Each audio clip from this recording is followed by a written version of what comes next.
just chasing gold. This game's ours, it's ours to hold.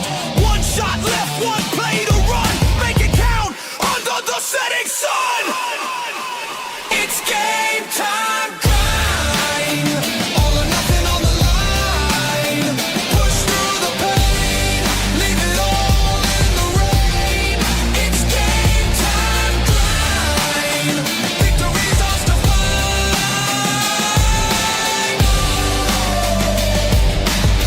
Victory's ours to find.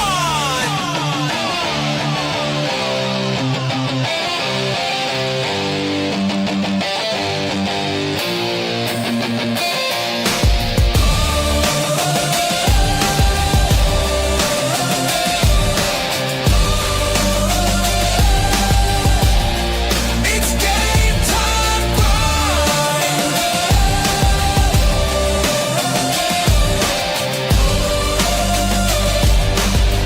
Victory's ours to find.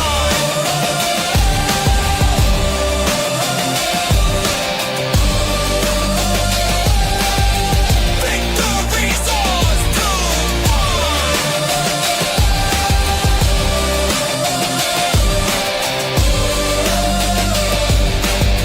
Victory's ours to find. Good evening, ladies and gentlemen. Welcome to a brand new episode of Game Time Grind. I'm your host, Ali the Persian. We got Steve and Mystic. You just know. Hot mic, Mystic. Hot mic. Sorry. What is up, gentlemen? How you guys doing? I'm doing good, Trying to make sure all the, there's no sound around me type of thing. That was what's going on there. Sorry about that. Gotta make sure everything's good. How y'all doing tonight? Good, man. Good. What about you, Steve? How you doing? I'm doing fucking great. It is a great day. Yeah, it is. It is a great day. It was a great weekend for me. I'm freaking, rocking and rolling. Yeah, man, we're partying over here a lot lately. It was really exciting to watch this combine, to be honest. We'll definitely get into that. That was really exciting. I want to say from last weekend to this week, it's just been like one thing after another. It's been really good, right? What was it, last week or the week before? We saw a United States beat Canada for, their first gold in since it's been like 46 years, I want to say, right? It's been like 46 years, something like that, right? Yep, love to see it. Yeah, so it was an epic game. Overtime, it was great, and you could see even watching that game and everything. I forget the hockey player's name, but his teeth is all broken. He has a bloody lip and everything. That's the type of hockey I love. That if there's not blood on the ice or somebody didn't get punched or something, it's not a hockey game to me, right? And it was cool to see some old-fashioned grit and aggressive violence when it comes to hockey. And I'm going to go ahead and say a hot take. There's some good old-fashioned violence that I think that can come from some of these combine players that we're going to talk about today. So I cannot wait to get into that conversation. What about you, Steve? What else you got? Got anything going on? I mean, outside of a full weekend of going to a hockey game and having to deal with Buffalo, it is what it is. It was a fun weekend for me. It sounds like a true Dolphin fan there. You always got to deal with Buffalo, huh? Some way or another. No, man, I spent a lot of the weekend, like you said, watching the combine and enjoying what was definitely interesting for a combine.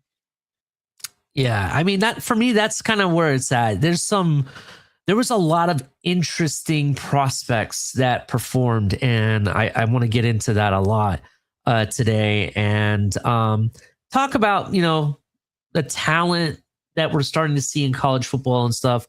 We'll definitely get into those conversations. Real quick, before we jump into the combine, I do have one topic that I just stumbled on today, and I want to kind of talk about it briefly. Mississippi's House or their Congress of their state or whatever, it has either passed or is passing a bill that allows NIL to be tax free. That's crazy. Let the arms race begin. That's all I'm going to say when it comes to the NIL. What do you guys think of this? Let me give you some more information about it. It was passed. A new tax bill passed in Mississippi could add a healthy bit of competition in college football NIL arms race. The Mississippi House passed a bill excluding NIL, name, image, and likeness earnings from the state income tax, which could go in effect as soon as next year. The bill now advances to the state Senate. And if it passes, so it still has to go through the Senate. There will be, if it passes there, we'll move into the desk of the governor, Tate Reeves, who could sign it into law. 3 other states passed an NIL bill like the one in Mississippi, include Florida, Texas, and Tennessee. Already don't have state income tax, so that's kind of why, those states already kind of they don't really count because they didn't really have to pass a bill because there is no state income tax in those states. You know what I'm saying? So what do you guys think? You think it's a good thing, bad thing for college? I mean, it's a good thing. They get to keep more money, correct? Am I understanding that? You don't have to claim NIL money on your taxes. That's kind of crazy. My question would be, I'm assuming because the state is passing it, it's only at the state level that they don't have to pay taxes. They still have to pay federal, right? I'm assuming on the NIL. Well, if that's the case, I mean, yeah, that's even better that you don't have to claim it twice. That's crazy. Yeah, I guess that definitely is better. Look, for me, I'm always going to support more money to players and athletes and stuff. I'm always going to do that. I'm not going to hate on them for getting their money. I do think that NIL has gone to the point where it's so crazy now that I think it doesn't matter what state you're in. Teams will do anything they can or want to get players to come there, right? And I want to say part of me kind of feels like this is starting to become just as bad when NIL was illegal, right? When we didn't pay players, when you had people when we weren't allowed to pay players, I should say, and players were paid, through boosters behind the back and, and other benefits to go along with it. I'm kind of worried we're getting to that point where it's that crazy. Do you think there should be more regulation on NIL to make it fair for everybody? Right. And also, do you think, would there be a different format of NIL that you think is more appropriate? I think NIL in general, you've had to be very careful with the situation. I think there's already enough factoring in with the money and how it kind of pulls and how it's almost hard to have a team that stays together 2 to 3 years now to even mold to do things long term. It's almost like you got to win right now type of thing. And I feel like this might even just add more to that, It's really one of those things, like I said, you just got to navigate very cautiously. I don't know. I don't know that I want to see too much more being done to it to give them more, unless you're going to find a way to equal it out and have just like a level NIL playing field, if you will, quote unquote, right? Yeah, definitely. I just the reason I'm saying it could be unfair for other teams outside of the state of Mississippi, or even I don't want to say it's not fair at all, because Mississippi is not the only state that has this type of, I would say, rule. You also have like Texas, Tennessee, and Florida, like I mentioned. But then again, there are schools or programs that are starting to build NFL talent. Like there's been the last couple of years I've talked about Toledo, for example, right? Toledo has state and federal tax, and it can be difficult for them to still be able to pull in some of these talents that they have. And well, it doesn't have to be Toledo; it can be other schools too. I'm just kind of, I kind of want to make it fair for all schools, right? Has a chance at any player, kind of, right? Make it more, not so much about the money, but make it more about the player and the fit that they have with that program, right? Like it used to be. You know what I'm saying? That's kind of what I kind of miss. Now, all I'm hearing when it comes to NIL is, oh, I want a payday. Well, everybody's getting paydays. Well, I want it in my contract or whatever, or NIL deal, that I don't have to play so many, so many snaps a game, or I heard somebody was saying that now they're negotiating if they have to play in a bowl game or not. You know what I'm saying? That stuff is crazy. The fact that you even allow or want to negotiate that with that player, I would walk away from it. I want players that want to be at my program because they feel like they're going to get the best out of us, as well as we're going to get the best out of them, and we're a good fit. That's the type of program I would want to build, right? So that's why I wonder if these rules with NIL and how crazier and crazier they get, is it hurting the program? Is it not hurting the program? Is it fair for everybody? That's why I ask these questions.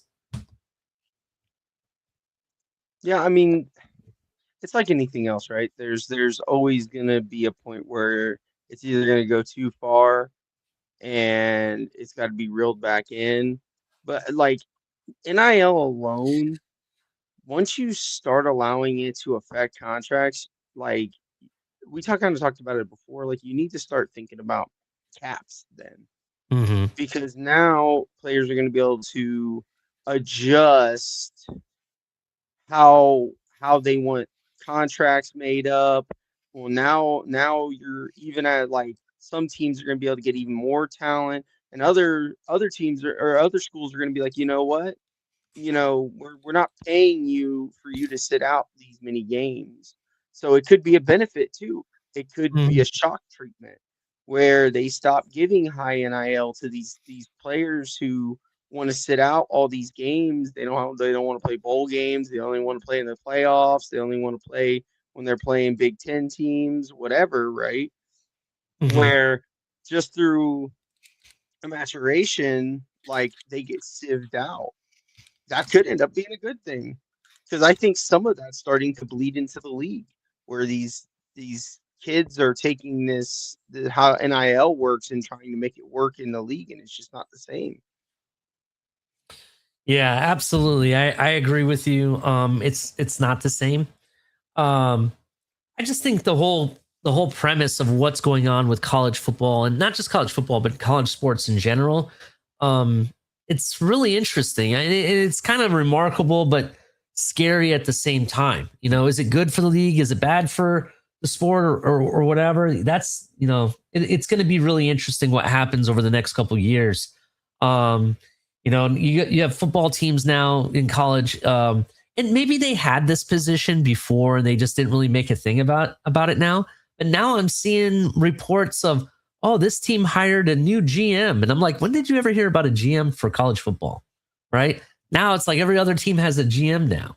So, and it's run almost like a real professional, franchise. So to me, it's no more collegiate amateur sports anymore.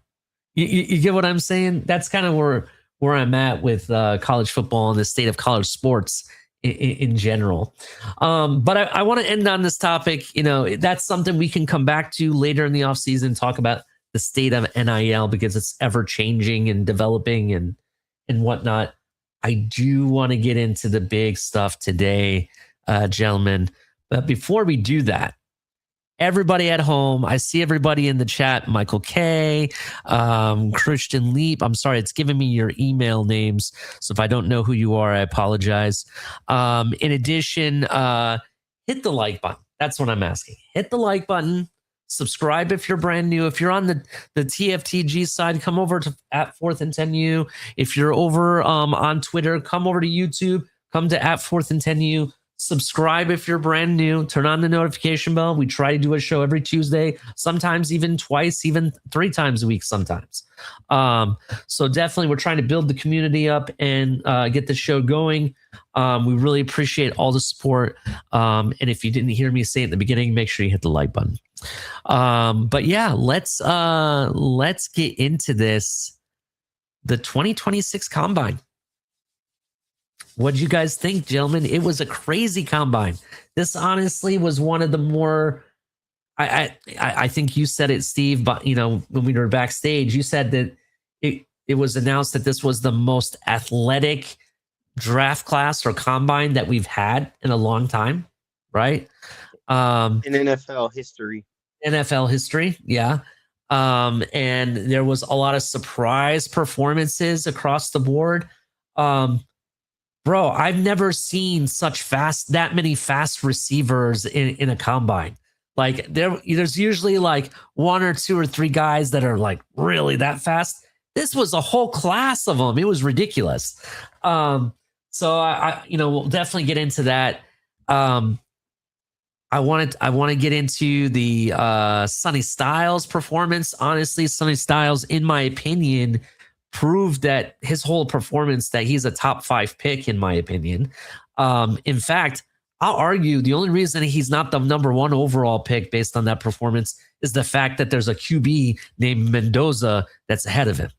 Right? That's the only reason why he won't be the number 1 overall pick, because that performance was that solid. And if you look at the production that he's given over the past 2 years, and you know it, there's been games where he had, I think at one point he had 100% success rate at tackling. How can you say no to that? You know what I mean? The guy's amazing in coverage, athletic freak. His brother was super fast at the combine. Did you see that picture I shared with him, his dad, and his brother? Yeah. His dad dad is a mutant. Bro, Sonny Styles' dad looks like the Hulk in this photo. Let me see if I can find that photo, because I was just what it reminded me of? What? Go ahead. Do you know Amon-Ra St. Brown's dad? I've never seen his dad, believe it or not, so I don't know. So I believe he was Mr. Universe. I believe that's what he was. So him and his brother, both obviously in the league, but their dad was Mr. Universe, and I think it was 1996. Mm-hmm. And dude, he was jacked. Yeah, let me share this real quick, because I was just like, what the heck?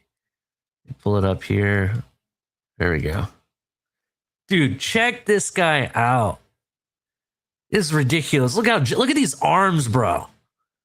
That's like, I don't know. That looks like as big as my head almost. All I'm saying is that this guy looks like the Hulk. Even Sonny Styles next to him, who's big and you can already see he's ripped and everything, is not even as big as his dad. You know what I'm saying? This is ridiculous. You can see where he gets the athletic traits from. Definitely. That's definitely where he gets the traits from. I'm just impressed. He had a solid 40, 11 foot 2 inch long jump. That was awesome. I want to say his vertical jump was 99th percentile. It was like 43 and a half or something like that. I forget what it was, if anybody has that information offhand. 43 and a half, you were on. Yeah. And overall, his whole performance was solid. I think that's a solid prospect. It's like legitly, he is an athletic freak. Overall, at 11, if he's the guy there, I'm not going to say no to it. I'm not going to say no. That's what I'm going to tell you right now.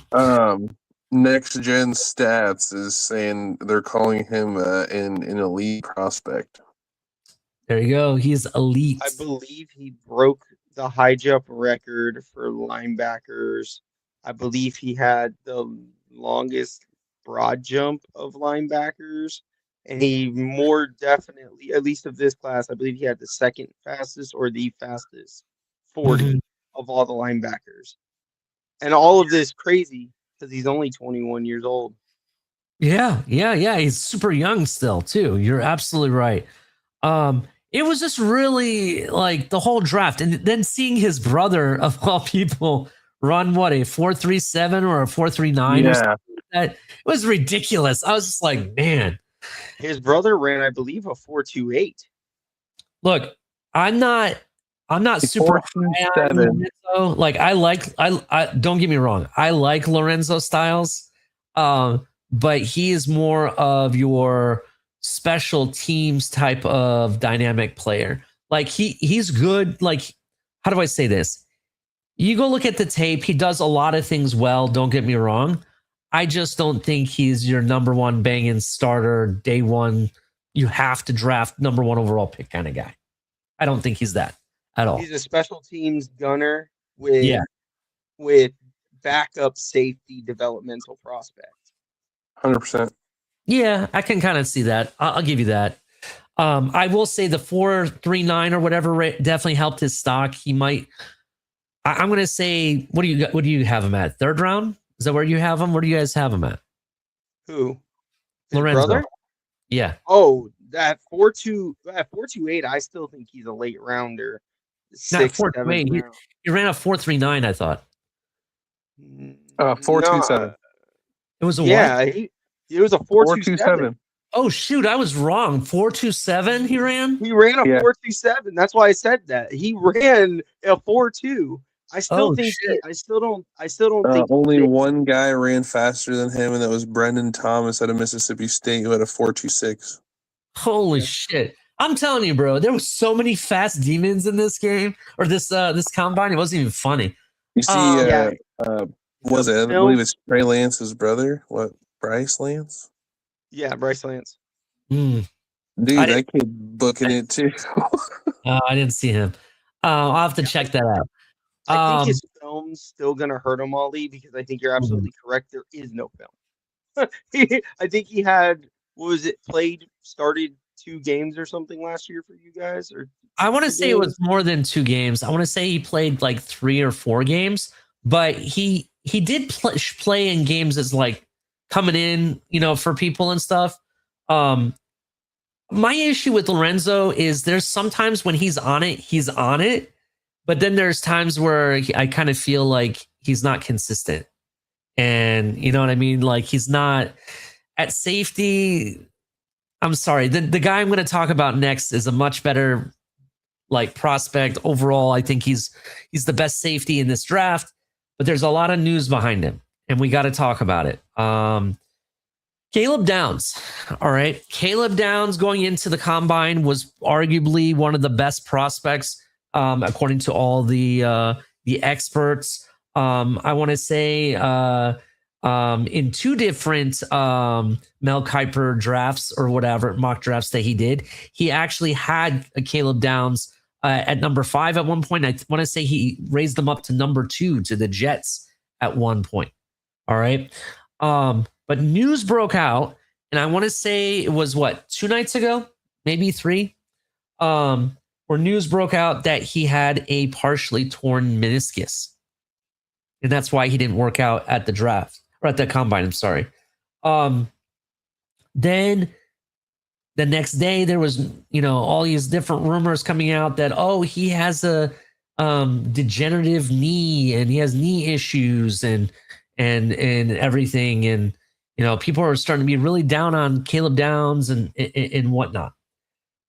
Then today there's news all over the place that I guess like a whole team of different experts and doctors and everything reviewed his medical and have said that they have no concerns about his medical whatsoever.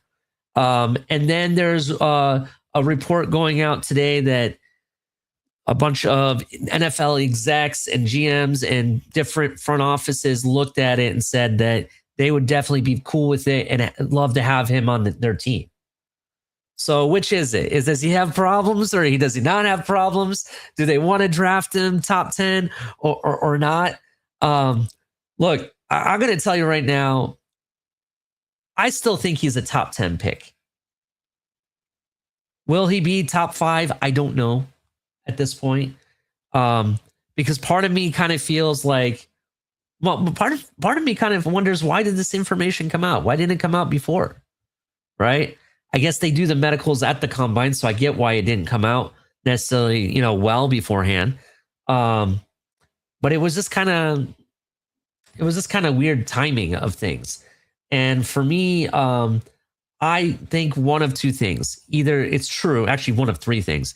Either it's true and he has issues, but maybe the teams just don't care, or the doctors don't care. They say it's not a big deal. Or somebody or certain teams leaked stuff out that may not be true, so he could slide to them because they really want the player more than anything. We've seen that happen before.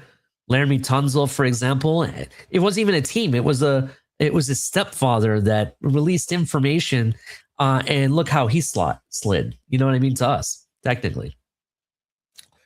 Or last but not least, which is possible, we've seen players do this. In fact, Steve's going to name off some other players that did this in this combine. Did Caleb Downs really not want to be a Jet, or didn't want to go to some of these other teams and purposely hurt his stock? I'm going to tell you right now, I'm going to answer it. No, because he's not that type of person. He's a real competitor. If he's that good, he has nothing to be afraid of. Why would you purposely hurt your stock? And you play for who you play for. You don't have a choice in who drafts you, right? So I'm going to say no to that. But Steve, what do you think? I know you said there's some other players did similar things. If it's true, what do you think? Well, as Dolphin fans, we know of one player who did it in Laramie Tunsil. I still believe that it was his people who put out the gas mask.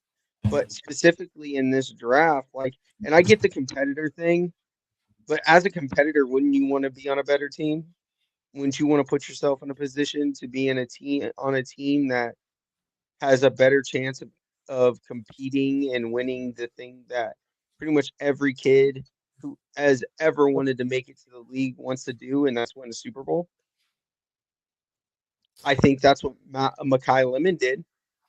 There's videos coming out now that, they were being told to run at 3/4 speed, and this kid's power walking through his sets. That's true. I'll give it to you. What do you think, Mystic? When it comes to the down situation, man, classic case of, I just feel like people want the dude to fall. I mean, we think about what happened to Tunzel in the past, and we think about all these other, whether it be not necessarily injury history, but doing things off the field, or, trying to throw shame on one's character, whatever it is. It's just, it's that propaganda before the draft, man. It's kind of what you want to put into it. I feel like there's conflicting reports. We have, he has all these problems, and then I read reports saying NFL owners and executives aren't more concerned about it, and if he's on the board, they're taking him. So it's like, if he's there, man, I'm not going to be mad at all if we take the kid. Like, I'm all for it at this point. Him and Sonny Styles, and I'm ready to get one of those guys. So I'm cool either way. Yeah, absolutely. I'm cool with it, to be honest, but not just to our team, but I'm talking about in general. I don't know. It's just really. It's really weird how some of this information gets leaked out and gets sent out. Why I kind of think it could be. Have we heard anything? I mean, Steve, have we heard anything from Downs' camp at all? No, nothing official. Yeah, see, that's what I'm saying. He hasn't said a word. If it was really a thing, he'd be like, yeah, I'm not worried. I'm ready. I can compete, blah, blah, blah, blah. Then, okay. Then it wasn't him that said it. That's what makes me kind of think, did his team do this? Or did did somebody do this to help him not be one of those teams that he doesn't want to go to? I mean, the Jets, for example, does he really want to be a Jet? Does anyone really want to be a Jet, to be honest? I hate to hate on the Jets. No, I don't hate to hate on the Jets. I love hating the Jets. But the point is that it's sad that we have to make kind of like a joke out of it, like who wants to be a Jet. But for me, it makes sense to what they want to do over there. So it's something. All right. Let's keep this moving on. I didn't want to talk too much about the down situation because I still want to see how he responds back. But biggest risers, for me, it has to be the wide receivers, right? Benson Thomas, wide receiver out of Mississippi State. What's his name? Deion Burks, Oklahoma wide receiver. He ran like what, a 4.3? And then you had Jeremy Bernard out of Alabama, and even Jeff Caldwell, the wide receiver out of Cincinnati. What do you guys think of those prospects? Was there anybody that jumped out at you at the wide receiver position? I have one, but I'm going to wait to bring him up. Go ahead and tell me what you guys thought about the wide receivers. I think Chris Brazzell helped himself a lot. I agree with that. What do you think? He's from LSU, correct? Say it again. I said he's from LSU, correct? Off the top of my head. I cannot remember, to be honest. I don't know off the top of my head. You know, I'm not necessarily gonna. I don't want to steal your thunder. I'm just gonna make a comment just about the guys in general. I just noticed that there were definitely there's some athletic guys, but there was a handful of guys going through certain drills that it just looked like it was like a walkthrough tutorial to them. Like they made it look like it was nothing, low effort. And I'm thinking the guy you're going to say is one of those guys. So I'm just going to leave it at that. And, I'm not going to steal your thunder. Were you intending that in a good way or a bad way? A very good way. Okay. All right. Well, that's fine. The guy that I shouted his name out when we were talking about wide receivers in the last episode. Jacoby Lane. Jacoby Lane, in my opinion, had one of the smoothest drills, especially in the catching drill that I seen. He was running super fast, looked very low effort, catching balls like it was nothing. Yeah, I'm on that Jacoby Lane train right now. So that, I mean, a lot of my receivers that I mentioned did very well. Jacoby Lane did very well. The other guy from Arizona, what's his name? Tyson. What was his name? Jordan Tyson. Yeah, he was the guy that I was kind of interested in, but we didn't really get to see too much out of him. So unfortunately, because he has like an injury or something. Yeah, he's coming off an injury this season. Yeah, but I heard a lot of people are still really high on him. Who else? There was somebody else. Yeah, I wanted to clarify too. So Chris Brazzell's from Tennessee, 6'4", 198, ran a 4.37. Like the kid's like lightning at that build with consistent hands. And like he just confirmed what a lot of people thought, because like he was high on a lot of people's boards. Maybe like the end of the first, top of the second, he may have moved up a little bit. Like especially with Jordan Tyson not really performing. Did Tate do any of the drills outside of the 40? I can't remember. Who was it?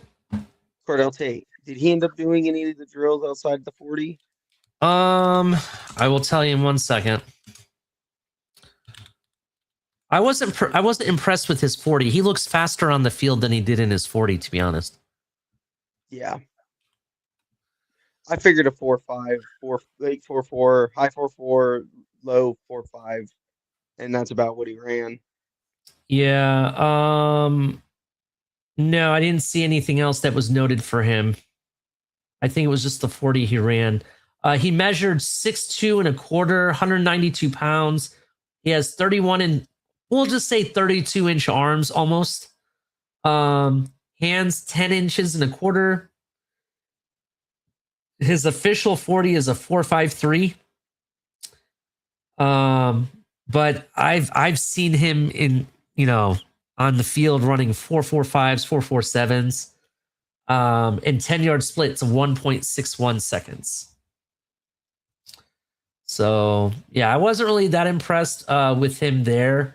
A lot of people are still high on. I just don't understand Carnell Tate. I get it. He is good. He is tall size, wide body type guy. Goes up and gets the contested catches. He has good route running, but I don't know. People taking him as the number one wide receiver is hard for me.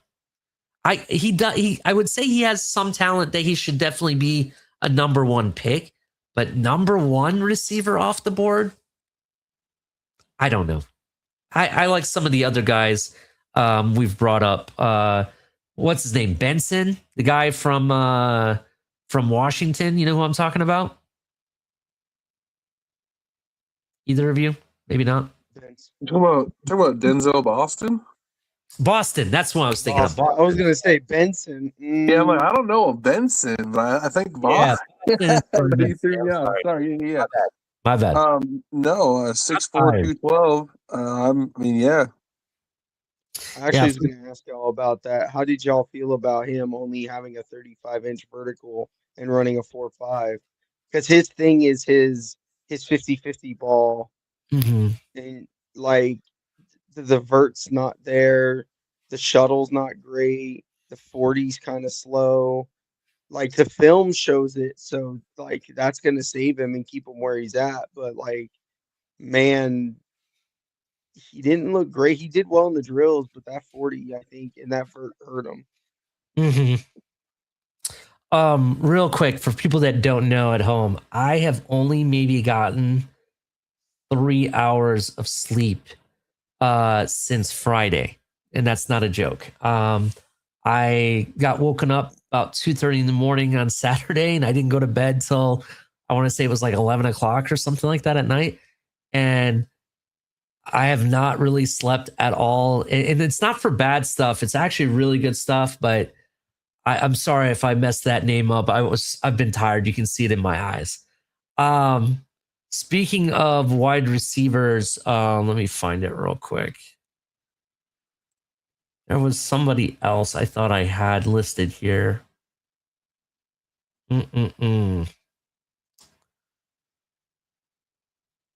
know, I need to obviously look up his numbers and all that, but a guy that I was like, again, I think I talked about him or wanted to talk about him. I don't know. There was just something about the guy. There was something about the guy that I was like, I really like this kid. And then to see kind of some of the things that he deals with, and he still puts in the work to try to be, the best version of himself. Shout out to Joe Rist. He's using his as membership of TFTG. We don't have memberships yet. Soon, hopefully, but not yet. He says, I'm going to send Fernando Mendoza a gas mask. Oh, hey. I will put in money for that, to be honest. Casey Concepcion. Okay. Tell me about him. Yeah. I really, again, I'm all in on the guy. And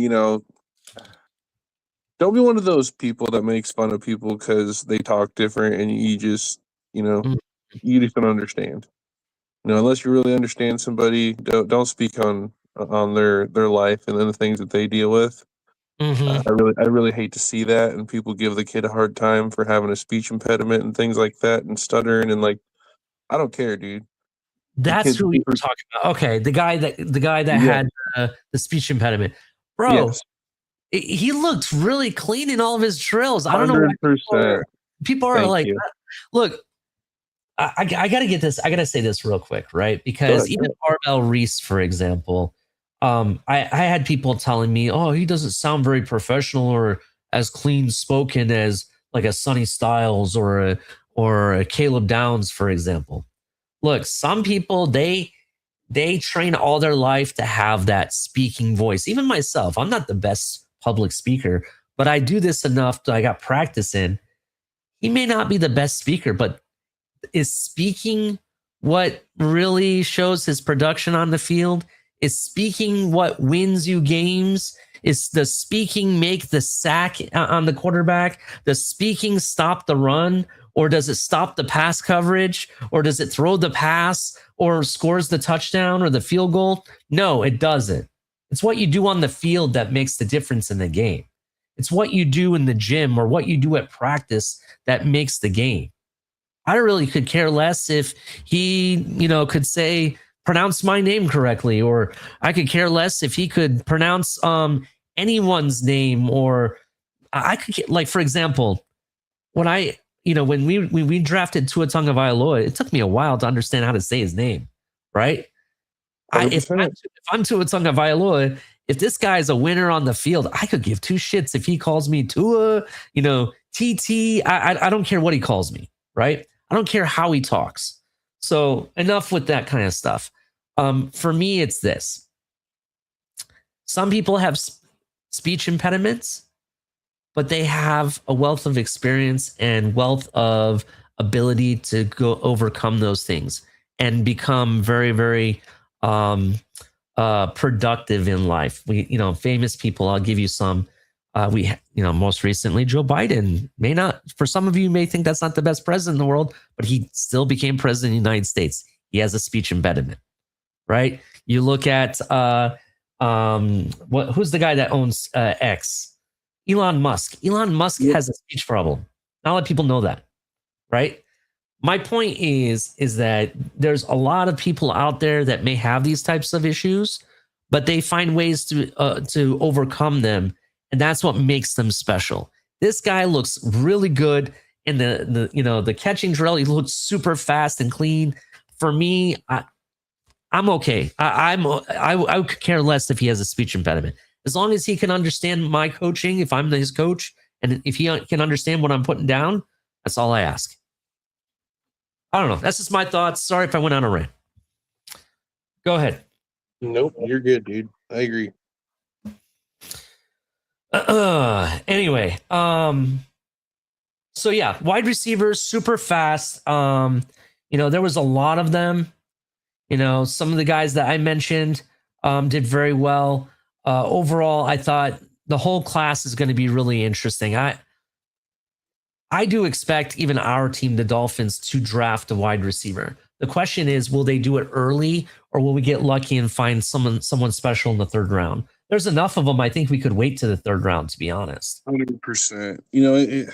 Since you say that, I just want to throw in my little thought of the day on this is I really feel like it's going to be hard to, I hate to say miss, but I feel like the rounds 1 through 4, I feel like maybe even 5 is just going to be such good talent. I feel like usually you get rounds 1 and 2, you're like, man, these guys are really, separating themselves. I feel like there's a lot of guys 1 through 4 that you're going to be like, man, this guy's going to do something day one. Definitely.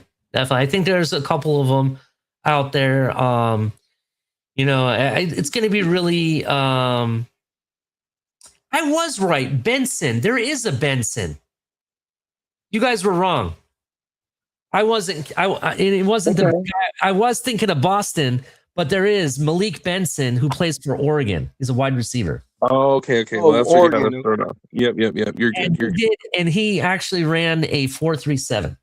So yeah, you said Washington because Boston was out of Washington. So yes, you were talking about Oregon. That's who I meant to say, Boston. But Malik Benson was the guy I was looking at also. Look, the one thing I'll say, I'm looking at the top, the fastest 40 from wide receivers, which was a 4.26, right? Anywhere from 4.26 down to a 4.4. I consider that to be fast. Any of those guys would be, I would take any single one of them. As long as you have good hands and you're a hands catcher, because I don't like body catchers. I like hands catchers. Yeah, go get me one of those guys. I think we're going to be fine. Do you think CJ Daniels helped himself running a 4.4? I don't know. Maybe. CJ Daniels, to his credit, though, he is a really good hands catcher. You know what I mean? He had that famous one against Notre Dame where he caught it back here, falling into the end zone. He's had quite a few of those. So we'll see. We'll see what happens. I think guys like Boston, the guy out of Arizona, for example, I think those guys are going to go first. Malachi Lemon, possibly. I don't know. I don't know where I sit with CJ Daniels yet. So we'll see. Let's go on to another position though, because there's a lot of stuff I want to talk about here. Tight ends. Kenyon Sadiq, yes. Right? The guy out of Oregon. 6'3", 241 pounds, runs a 4.39. So I think that's record for tight ends per sources. I think that's a record, right? Yes. He had a 43.5 vertical, just like Sonny Styles. 11. In fact, Sonny Styles had a bigger broad jump, but it's still pretty big. 11 foot 1 inch. He had on the bench, he put it up 26 times. Yeah, I'll take Kenyon Sadiq. Who else? You know who else stood out? Who? Eli I gotta Stowers. give you your. Well, yes, but I gotta give Ali his props on this Stanford tight end. Roush looked really good. Told you. I knew he would do good. I'll even give myself another shout out. No, I didn't look at his 40. Actually, here, let me look at his 40 real quick. This other guy, because the other guy I was thinking of actually looked pretty decent. Let me pull up his info. While you pull that up, Yeah, go ahead. you want to talk about Stowers? Yeah, I mean, didn't the dude like break the record for what? Was it the broad jump for tight ends all time or something? The vert and the broad jump were both in the 100th percentile. This dude's vert. Okay, wait. So he's 6'4", 239. Okay, 32 and 5/8 arms. Had a 45.5 vertical jump and a broad jump of 11.3. So I don't know. I mean, man's got some ups. Yeah. This guy didn't have the fastest 40, but I want to say like people were saying they were impressed with his footwork. Will Kazmarek, the tight end from Ohio State. I mentioned him as a honorable mention. And then the other tight end that I was trying to find, I heard people are impressed with Max Clare, though. I have to watch, if he did anything at the combine and, what's going on with him. Because I didn't see his name listed on the combine stuff I was looking at here. Any other thoughts on tight ends? Yeah, I was going to talk about Eli Stowers too, because the one thing he also ran was a 4.5 40. Yep. So he's got the vertical jumps, he's got the broad jump, he's got the 40. He ran a 1.59 10-yard split. So he has decent height. He's like the average tight end height. He's I think okay at 239. I think he's strong enough. But he had a very good combine. The dude, there's something there, and he was talked about a lot going into the combine. I think he turned out to be a little faster and than I thought he was gonna be, but he showed out pretty nice. Also, shout out to Jack Injuries too. Ran a 4.6 40 with a 36-inch vert, and had a 1.59 10-yard split. Like. We have some athletes here, guys, and we kind of talked about that before the combine, right? Like this was a lot of athletes, not the greatest blockers, but a lot of athletes. If you're looking for that seam threat tight end, he's going to be in this draft somewhere.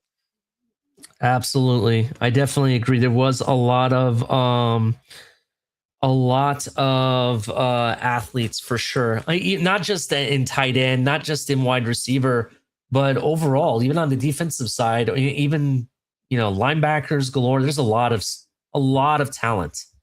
Very impressed so far. DBs. I want to talk about defensive backs. The safety out of Oregon, Dylan Thieneman. Yes, Thieneman. Sorry if I didn't say that correctly. He's 6 foot 201, runs a 4.3 at a 1.5 split, 41-inch vertical, 10.5 broad jump, and 18 on the bench. What do you guys think? First round? You literally stole my thunder on that. I wasn't trying to steal your thunder, but you stole my thunder. I'm sorry. No, you're you're fine. No, I think this might be a guy to watch. I really do. And I don't just say that for ourselves. I just mean when he hits the league. This is a guy that I think we watch because you turn the tape on and you see why you got the numbers you got at the combine because the play matches the numbers. This kid, and I think it's an IQ thing too. Very high IQ, can just read, react, and go. Mm-hmm.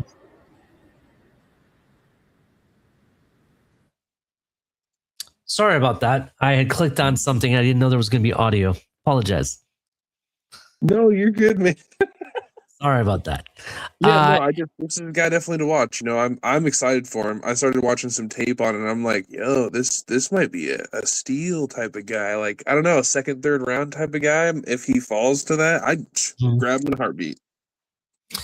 Then there was Tacario Davis, the corner out of Washington, 6'3". I love myself taller corners. I like taller corners. Give me a 6'3", 6'4" kind of guy.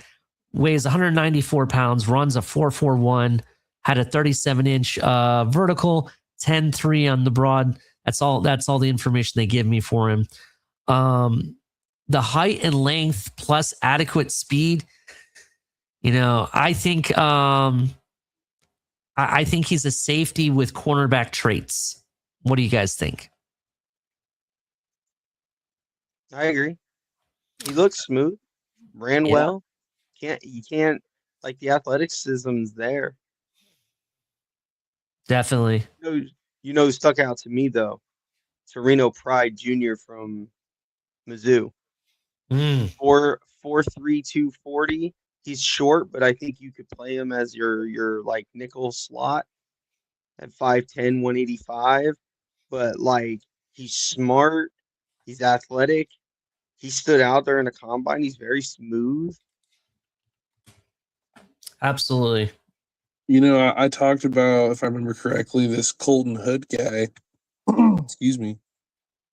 I mean, he at 4'4", 40-inch vert. Like, I mean, looks good. Looks good and is young. He's coming out as a sophomore. So definitely a young kid to watch. A lot of talent. Maybe one of those, maybe a little raw around the edges, but again, young enough that, you got enough talent with the kid. You can develop what you need for sure. Yeah, definitely. I agree with that. Overall, I think the whole there's again, this is one of those positions that I think there's a lot of different talent in this. There's a guy out of Duke, I want to say Chandler Rivers, that I was kind of impressed with. Yes. He had a 4.40 as well. It's really interesting. The Andre Fuller, that's another guy out of Toledo. A shout out to him. Overall, even Avery Smith, another Toledo guy as well. What do you think about this Chris Johnson who's being mocked to Miami? So I'm not happy with that. Not because anything with Chris Johnson. It's just I'd rather take the LSU guy more. I'd rather have him, to be honest. Chris Johnson, he has verified speed and explosion plays at premium position, which basically means he's explosive, right? Kid out of San Diego State. He's runs a 4.40, 1.5 split, 38-inch vertical, 10-foot 6-inch broad jump, and did 17 on the bench. The only question I have on Chris Johnson is his height, which I'm looking at right now. 6 foot. 6 foot. Okay. 6 foot 193. I don't hate it. Like I prefer taller, but I don't hate this, to be honest. He also had a good 79 for next gen stats, to be honest. So yeah, I keep seeing that. I'm just kind of doing some research on him when we were talking about it. I wanted to bring him up. Yeah, I don't hate it, to be honest. But go ahead. Go ahead. I was say, to steal a phrase, to Will Lee with his 42-inch vertical, fast enough and has the hops to go with his 6'2" height, showed out during the combine. And so did somebody that I told y'all he was a top prospect going into the draft last year as a player for this year's draft, and everybody seemed to forget about him. But boy, did he pop back up during the combine. Jalen Kilgore, 6'1", 210 pounds, ran a 4.4 flat 40, had the vert, had the broad, had a decent bench, 16 reps. Like, this kid can play corner, he can play safety, he can play nickel, he can play boundary. Like, he showed his athleticism, he showed his quick twitch and redirection. Like, there's a reason I fell in love with these two kids during my watching of these positions. They're going to be some nice players in the league. I'm warning y'all. Absolutely. I kind of want to move. What the heck is going on again? Sorry about that. What I want to kind of move on a little bit from the corners. I want to move into the defensive line and edge, because there was some disappointments as well as big risers. For a big riser, and this is one of the biggest ones, Danny Dennis Sutton out of Penn State ran a 4.63, 39.5 vertical, 10-foot 11-inch broad, and had a 6.9 second 3-cone, right? Explosive testing reinforces the pass rush upside. That's the big thing for him. This is kind of surprising a little bit, especially how poorly Penn State performed later in the season and everything. I'm kind of glad.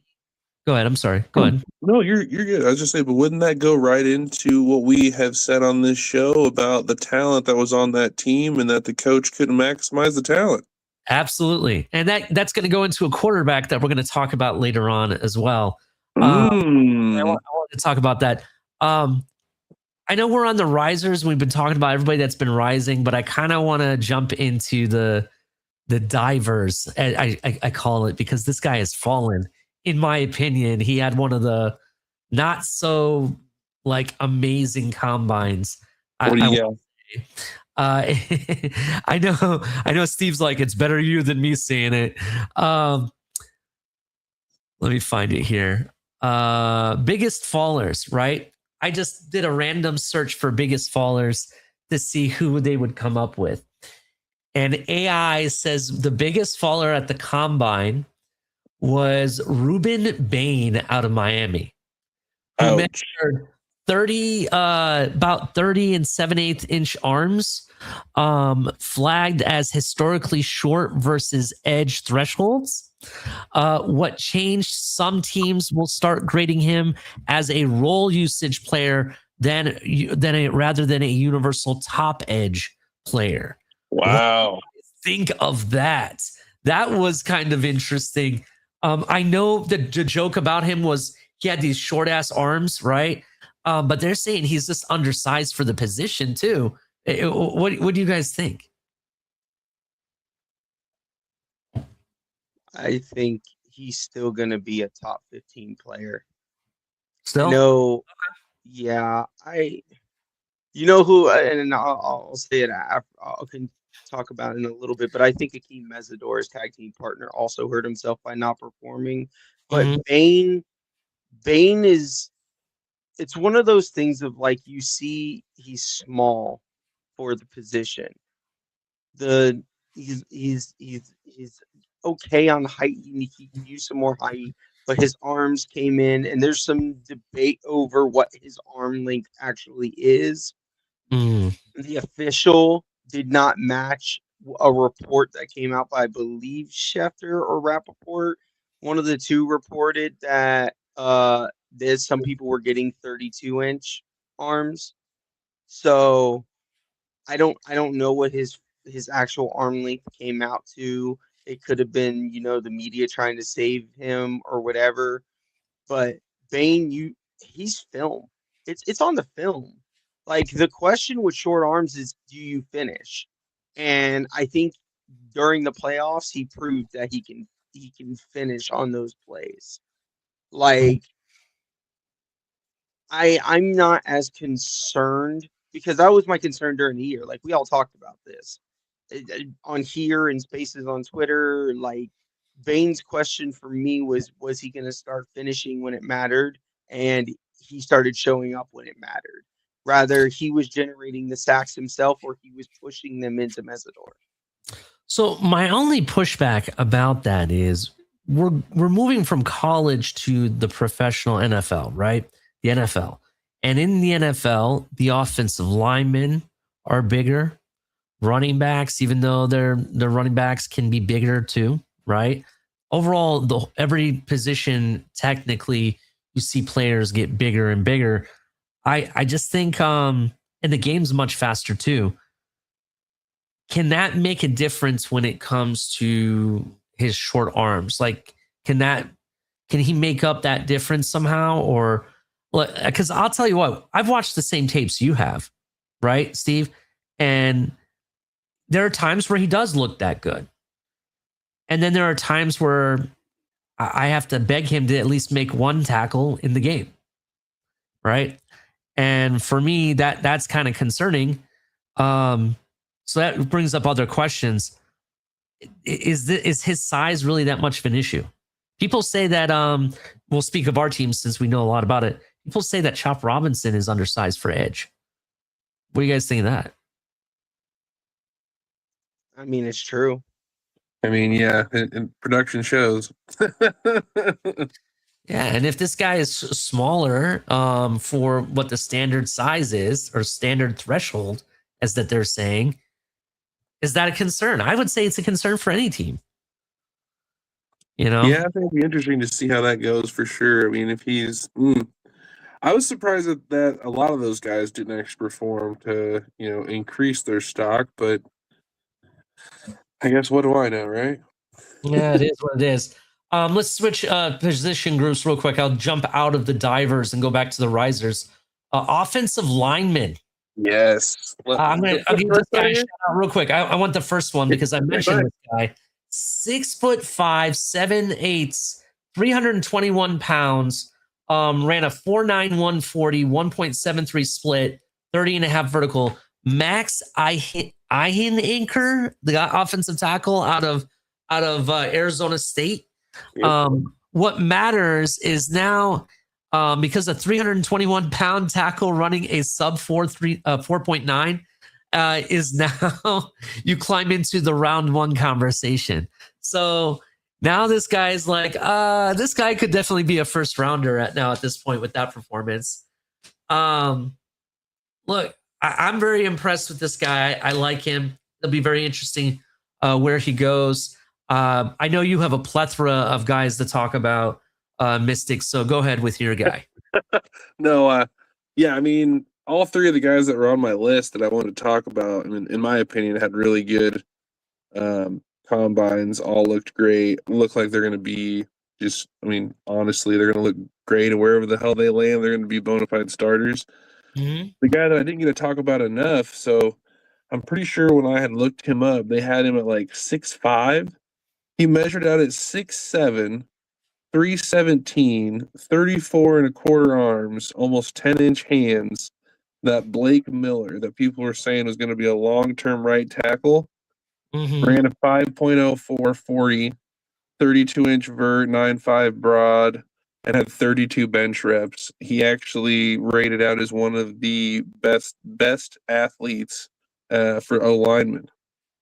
And I'm like, holy moly, dude! Like, I wasn't expecting him to pop up like that, but yeah, there's a lot of people pegging this guy as a long-term right tackle for people. And I mean, hey, if we're looking to get rid of Austin Jackson, I think we just found our guy. I'm just saying. Oh.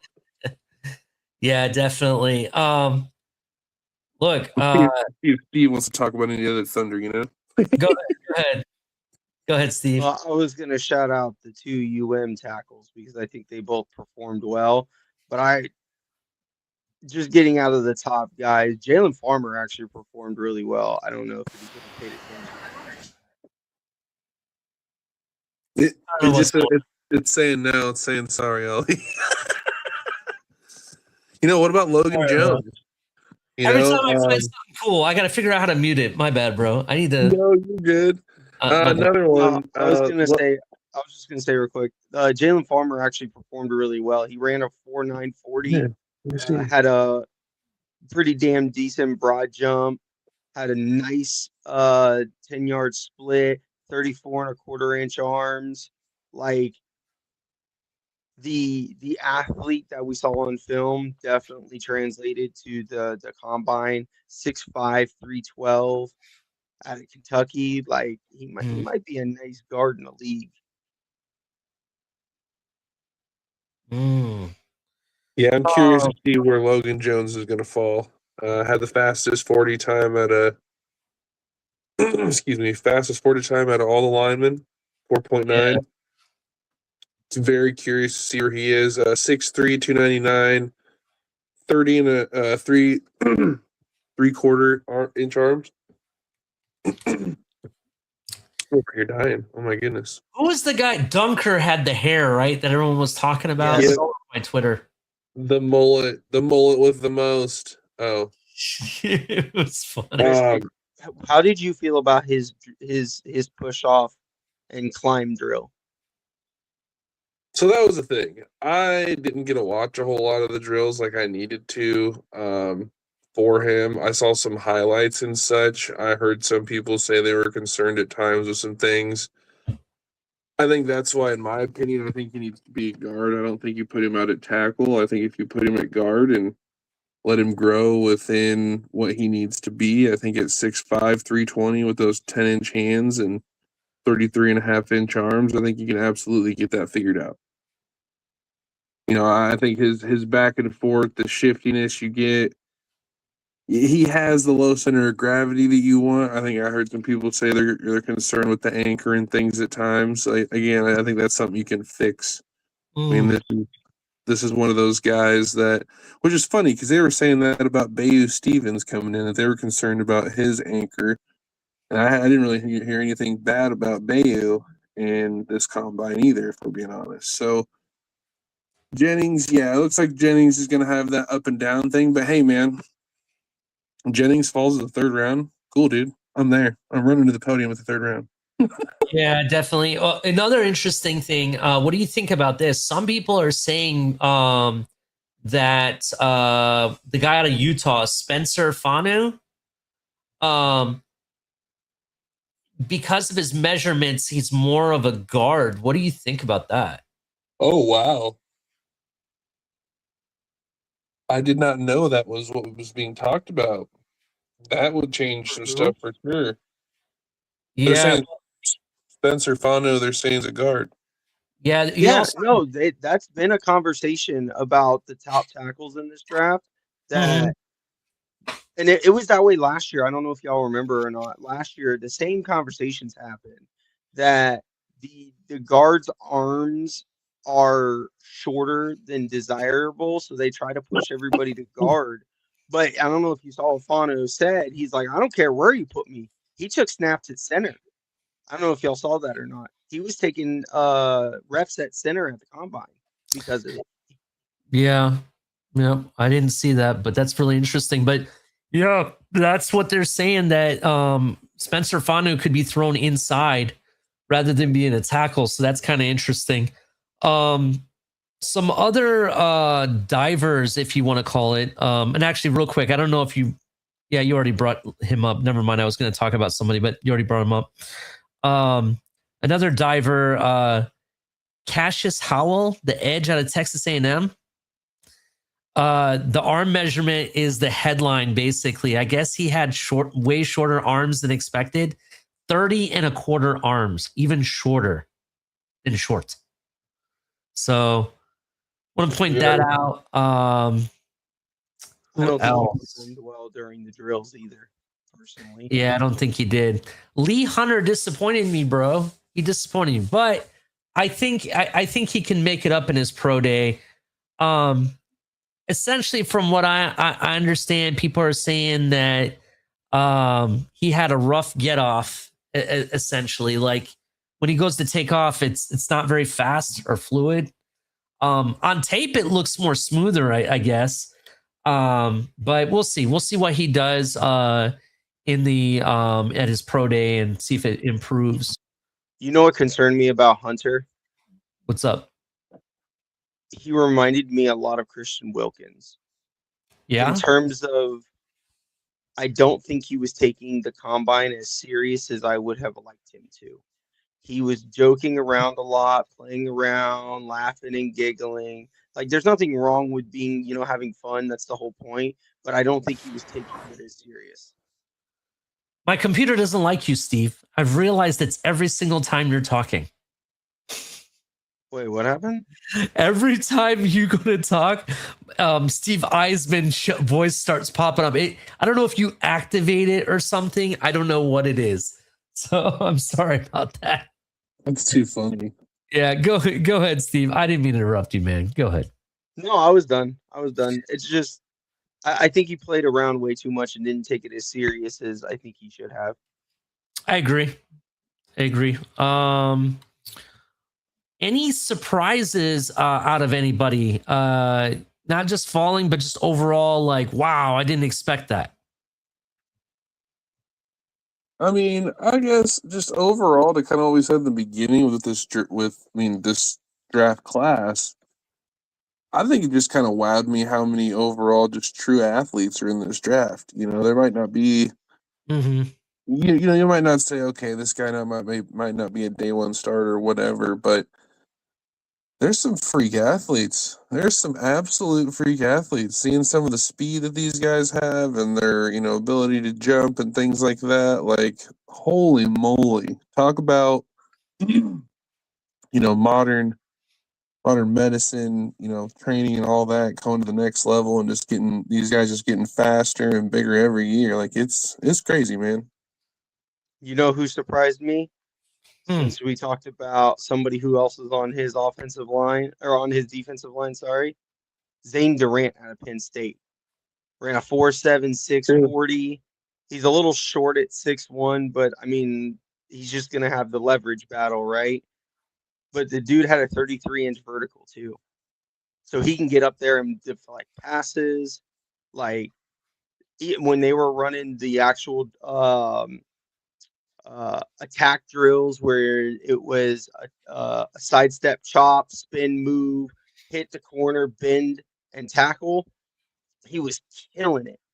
Like, he was smooth. His spin was nice. He stayed in line. That kid, I think, definitely showed out more. Like, he was not somebody I was looking for as a 3-tech at 6'1", but he definitely showed me, listen, I'm gonna have to take a second look at this kid. Interesting. Real quick, shout out, and I always give University of Toledo a shout out. Okay, Manuel McNeil Warren. Granted, he didn't have the fastest 40 for safety. He ran a 4.52 with a 1.5 a 10-yard split. And he had a 35.5 vertical jump with a 10-foot 2-inch broad jump. That's all he did. He didn't do anything else. He still finished with an overall 81 for his next gen stats, which finishes 4th overall at the combine. Right? When it comes to safeties, that was a safety rank, 4th overall. I would definitely take this guy to day two, 3rd round. Take him if he's there. Even that in a second, if we really need a safety, we find that to be the biggest need. I would take him all, for sure. We saw the tape. The guy's a hard hitter. To give you some of his strengths to remind people that didn't get to watch that episode, he's tall, long-limbed, rangy, and as a down safety, adequate eye balance, anticipation skills, triggers to action, frequently delivers strikes on passes, size and toughness, not afraid to stop the run, tackles clean, one of the hardest hitters, peanut punch. He has the peanut punch ability, no problem. What else can I say? Uses his expansive tackle radius to run and capture in space. I like this kid, bro. I like him. Overall, I think he had just running the 40 and his measurements and what he was able to complete. I think overall it was clean and a good performance. It will be interesting to see what he does at his pro day, like doing the cone drills and the bench and all that stuff. We'll see. But overall, I liked what I saw. Not just shout out to Toledo, but shout out to Lakewood High. If you know, you know. Oh yeah, he's the Florida guy. I almost forgot. Thank you for reminding me. What is he from, like St. Petersburg or something like that? Yeah, he's from St. Petersburg. They'll say Tampa, but if you know, you know. Yeah, there you go. So I will give him a shout out. That was one of my guys. I do think he'll end up being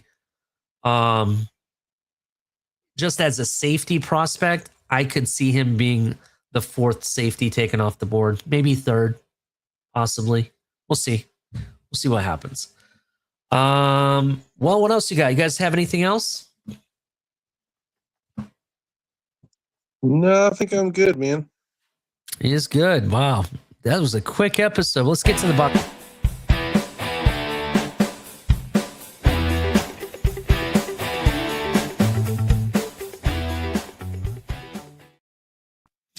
$42 people watching across all social media, right? On X, YouTube, and in others. So make sure you come over to the YouTube side, come over to @4th and 10U, follow us there, hit the like button, subscribe if you're brand new.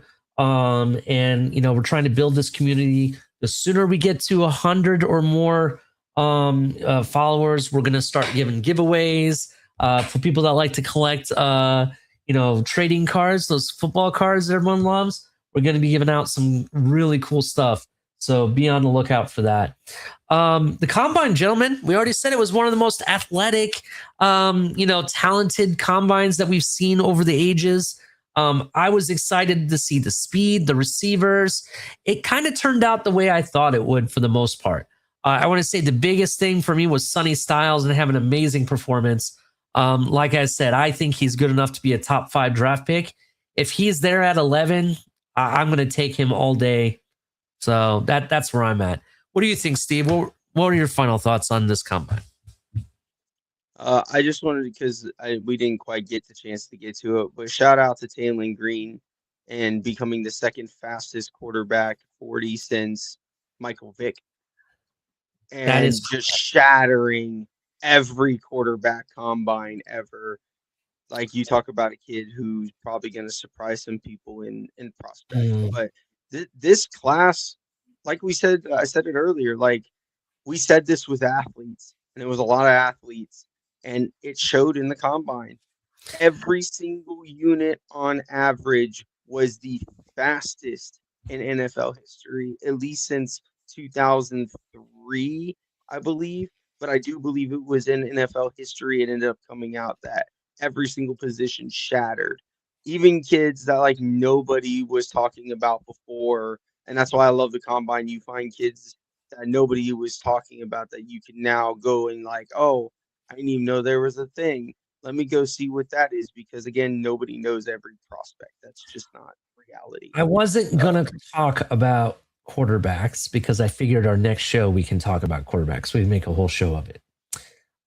Because I do have thoughts on a certain quarterback from a team that didn't do so well this year. As you already know, I talked to you about it. I'll even go and give a shout out to him. Drew Aller surprised me with his arm talent on how smooth he looked throwing the ball. He made throwing down the field like deep throws, right? Making it super easy. There was 2 or 3 misses that he had deep, but it wasn't anything he did. It was the wide receiver just wasn't fast enough to get there, even though he had his hands on it. He should really catch it, to be honest. Overall, I think he had a solid performance throwing the ball. I want to see more of it. I want to see, what else I can find out about Drew Aller. He's a guy that a team looking in the 2nd or 3rd round, I think they could go after him and maybe come away with a steal possibly. Taylor Green, definitely good, athletic. I know you said that you think maybe somebody is going to do something like Milrow in the 2nd round. I'm going to argue that I think someone could grab him in the late 1st. That's what I'm going to argue. But I do want to talk about that in the next episode. So shout out to the quarterbacks. What about you, Mystic? What did you have? Again, I haven't really been too, deep diving in depth in the recent drafts, but I've taken time to look into this specific draft class and see just kind of overall what they are and just the athletes there are. Like I said, that times past you have those projects that people are like, man, it's going to take this long to do this or whatever. I think you got some really athletic guys that you're going to be very surprised how fast they hit the field running. I'm super excited to see kind of how the draft's going to shake up. Like I said, I really feel like the rounds 1 through 4, you're going to be able to find some of that really top tier talent that, can hit the field, day 1 type stuff. So really curious to see how the rest of this kind of pans out and getting closer into, rolling into the next year, right?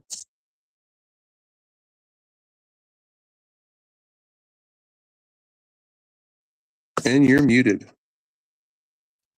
I'm sorry. I was definitely how it's going to roll into next year. I definitely agree with you. Anthony Misano, what's up, dude? Wants me to read his comment. Let me see this.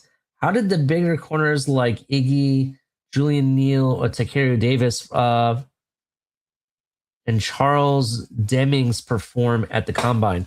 Well, I already mentioned Takeru Davis. I said he was one of the better performers.